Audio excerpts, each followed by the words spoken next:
तो उत्तर प्रदेश विधानसभा चुनाव में जेडीयू को अब भी बीजेपी के साथ गठबंधन की उम्मीद है। केंद्रीय इस्पात मंत्री और जेडीयू नेता आरसीपी सिंह ने बताया कि सीटों को लेकर बीजेपी से सकारात्मक दिशा में बात हो रही है।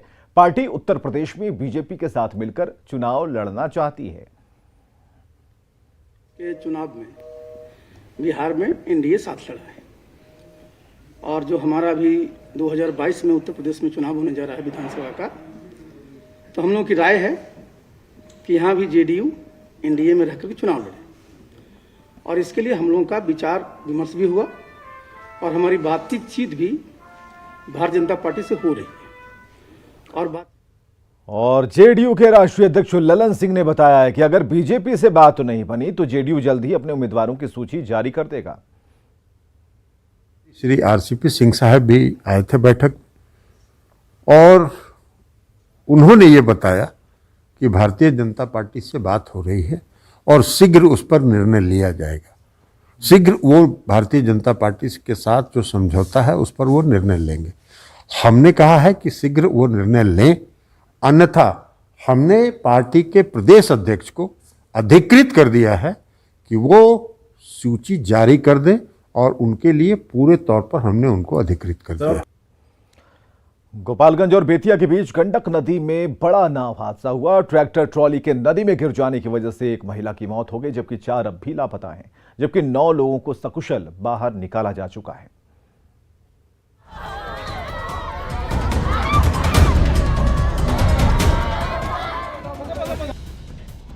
मातम की ये तस्वीरें गोपालगंज के बरई पट्टी की है। कुछ देर पहले तक बरई पट्टी में सब कुछ सामान्य सा था। हर रोज की तरह आज भी लोग मजदूरी करने निकले थे, लेकिन बेतिया के भगवानपुर के पास नाव हादसा हो गया और कई लोग गंडक नदी में समा गए। जातरने सामने के बनियारी करे टाली डुगुर गल बीच नदी में चल गइल, ओइ में सारी लोग दबा गइल, साजा निकल गइल में सारी लोग ओइ में नदी में मर गइल बा लोग।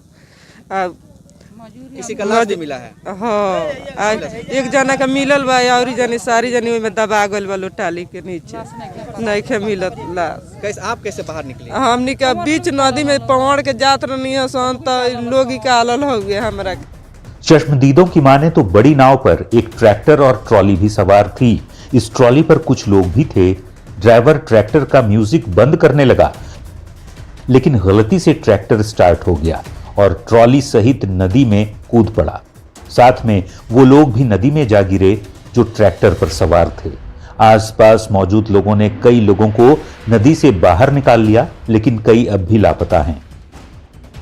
अभी हम मौजूद है गंडक नदी के भगवानपुर घाट पर, जहां पर आज बड़ा हादसा हुआ है। यह वही नदी है जिसमें हादसा हुआ। फिलहाल इसमें ट्रैक्टर जो है वो डूब चुका है और जो स्थानीय गोताखोर है उनकी मदद से अभी तक एक महिला का शव बाहर निकाला गया और ये वही नाव है जिस पर ट्रैक्टर लोड किया जा रहा था। यहाँ घटनास्थल पर जो है भारी संख्या में पुलिस बल की भी तैनाती की गई है। घटनास्थल पर बेतिया और गोपालगंज प्रशासन की टीमें पहुंच चुकी हैं और स्थानीय गोताखोरों के जरिए लापता लोगों की तलाश की जा रही है। स्थानीय गोताखोरों की मदद से एक महिला का शव भी निकाल लिया गया है। कि 14 लोगों में 4 लोग जो है उनके बारे में है कि वो मिसिंग हैं और 2 लोग जो है उनको तत्काल हॉस्पिटल पहुंचाया गया था, क्योंकि गोपालगंज यहाँ से पास है तो वहाँ पहुंचाया गया था। उसमें से एक व्यक्ति के मृत्यु की सूचना है, जिसको हम लोग डिस्ट्रिक्ट एडमिनिस्ट्रेशन से कंफर्म भी कर रहे हैं।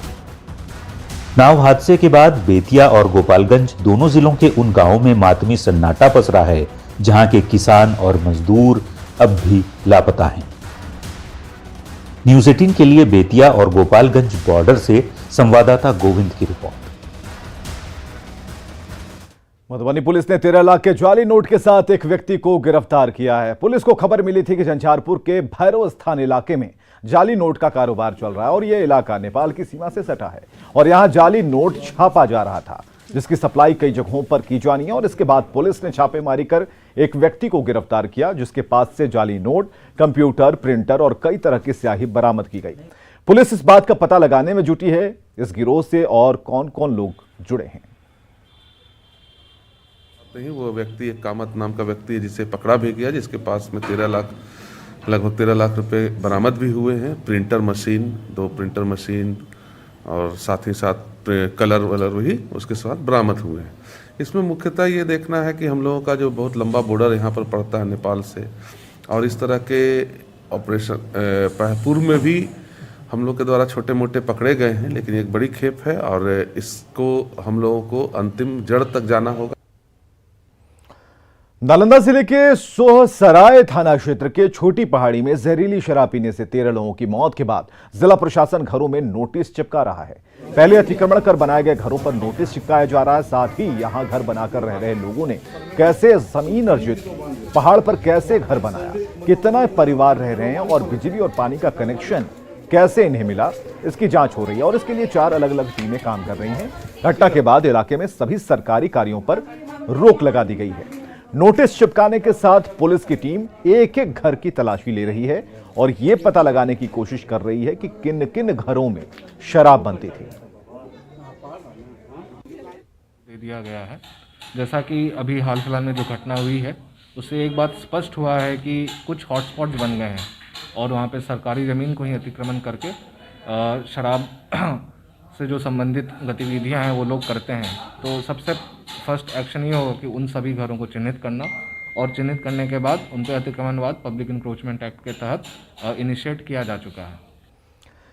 चलिए अब आपको हम बताने जा रहे हैं बिहार का कोरोना अपडेट। ध्यान से सुनिए, 24 घंटे में 4063 कोरोना मरीज मिले हैं। यह आंकड़ा हम आपको बता रहे हैं, 24 घंटे का 4063 कोरोना मरीज मिले हैं। 11 मरीजों की मौत इन 24 घंटों में हो गई। पटना में आज 999 कोरोना मरीज मिले हैं, यानी 1000 से एक कम। तो ये आंकड़ा है, अपडेट आंकड़ा है, जिसमें 24 घंटे में 4000 से अधिक केस मिले, 11 मरीजों की मौत हुई। राजधानी पटना, जहां संक्रमण बेहद रफ्तार में था, वहां कमी आ रही है। 999 मामले ही सामने आए हैं आज।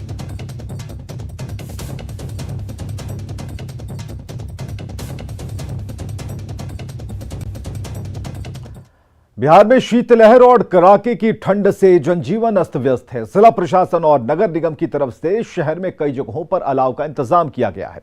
मौसम विभाग के मुताबिक 3 दिनों तक ठंड से राहत मिलने की उम्मीद नहीं है। शीतलहर की चपेट में है और न्यूनतम तापमान में लगातार गिरावट देखी जा रही है। राजधानी पटना की बात करें तो यहाँ भी जनजीवन अस्त व्यस्त हो गया है।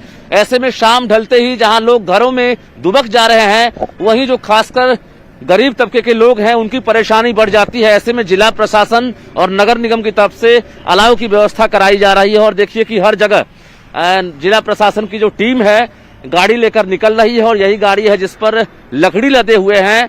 जो विभिन्न चौराहों पर, चौक पर जो है ये लकड़ी जो है गिराए जा रहे हैं और जो गरीब तबके के लोग हैं उनको राहत दी जा रही है। तो ये देखिए कि अलाव की व्यवस्था कराई गई है, क्योंकि राजधानी में भी जो न्यूनतम तापमान है 8 डिग्री के आसपास पहुंच गया है। जरा लोगों से बात करते हैं, कितनी राहत मिल रही है? अच्छा राहत मिल रहा है सर जी। कितना देर चलेगा ये? 3-4 घंटा ताव रहता है। 4 घंटा रहेगा जी। अच्छा जी। शरीर में गर्मी आ रही है? जी सर जी। अभी 3-4 दिन ठंड है तो अभी कहीं निकलते हैं कि यहीं बैठे रहते हैं? बैठते हैं, राहत मिलता है, बैठते हैं, न तो 2 पैसा कमाते हैं। क्या नाम हुआ आपका? रामवृक्ष सहनी। बिल्कुल, देखिए यहाँ पर कि किस तरह से अलाव सबसे बड़ा सहारा बना हुआ है, क्योंकि ठंड में इन गरीबों के पास घर नहीं है और ये बेघर लोग हैं। तो ऐसे में अलाव की सबसे जरूरत होती है, तो जिला प्रशासन की तरफ से व्यवस्था कराई गई है। यहाँ पर मौजूद है जिला प्रशासन की टीम। क्या कहेंगे, अभी कहाँ कहाँ आपको लकड़ी देना है?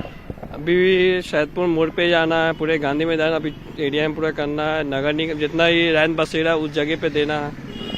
अभी एक जैसे एक ही स्टॉपेज ये हो गया, फिर बस स्टेशन स्टॉपेज हो गया, इसी तरह बहुत जगह। मतलब कितने देर तक ये चलता है? लगभग ये 9 बजे तक हम लोग जलाएंगे और रात के 1 बजे तक जलता रहता है। 1-2 बजे जाता राहत मिलेगी? हाँ, आराम से। क्या नाम हुआ आपका? मेरा नाम मोहम्मद शहबाज आलम हुआ। बिल्कुल, 1 बजे रात तक जो है राहत दी जाएगी। यही वजह है कि जगह जगह लकड़ी की व्यवस्था कराई जा रही है। बताते चलूं कि अभी 6 जिले जो हैं, जिसमें मुजफ्फरपुर, पटना, गया, भागलपुर, दरभंगा समेत जो 6 जिले हैं पूरी तरह से कोल्ड डे की चपेट में हैं। लेकिन अगले 72 घंटे तक भी अभी जो ठंड है उसका प्रकोप जारी रहा है, क्योंकि मौसम विभाग ने लोगों से अलर्ट रहने की अपील भी की है। कैमरामैन अजय दुबे के साथ रजनीश कुमार, न्यूज़ 18 पटना। और एक छोटे से अंतराल के बाद देखिए जोहार झारखंड।